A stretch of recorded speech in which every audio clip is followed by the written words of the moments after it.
دنیا کی ڈگریوں نے چند یہ پیسے تو دیے ہوں گے مگر دلوں کا سکون قرآن کے سوا نہیں ہے.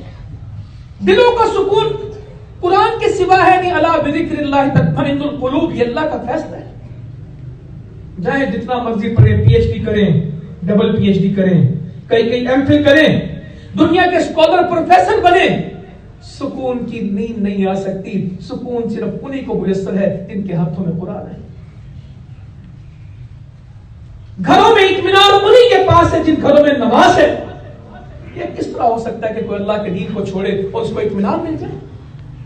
کوئی فجر پڑھے بغیر گھر سے نکلے اور اس کا دن نحوست کے بغیر گزرے، اس کو برکت نصیب ہو جائے. یہ ہو نہیں سکتا. بے نمازی آدمی کے گھر میں کبھی برکت آ جائے، روئے گا، ہمیشہ روئے گا. اور جس کے ساتھ اللہ ہے اس کے ساتھ کچھ بھی نہ ہو وہ ہر وقت کیا کہے گا؟ الحمدللہ الحمدللہ. اور جس کے ساتھ اللہ نہیں، جب آپ سے اسے پوچھیں گے اچھی گاڑی سے اترے گا، بڑے گھر میں رہے گا، کروڑوں روپے کے پیسے ہوں گے، کیا حالات ہیں؟ بڑے خراب ہیں. اور الحمدللہ کہے گا، کیا کہے گا؟ حالات بڑے خراب ہیں، کوئی کاروبار نہیں، کہ ڈالر کو آگ لگی ہوئی ہے، ٹیکس چڑھے ہوئے ہیں، حکومت کی پالیسیاں نہیں، اور جو 3 دن سے گاہک نہیں، خرچے پورے نہیں ہوتے. وہ کبھی شکر کہے گا یا روئے گا؟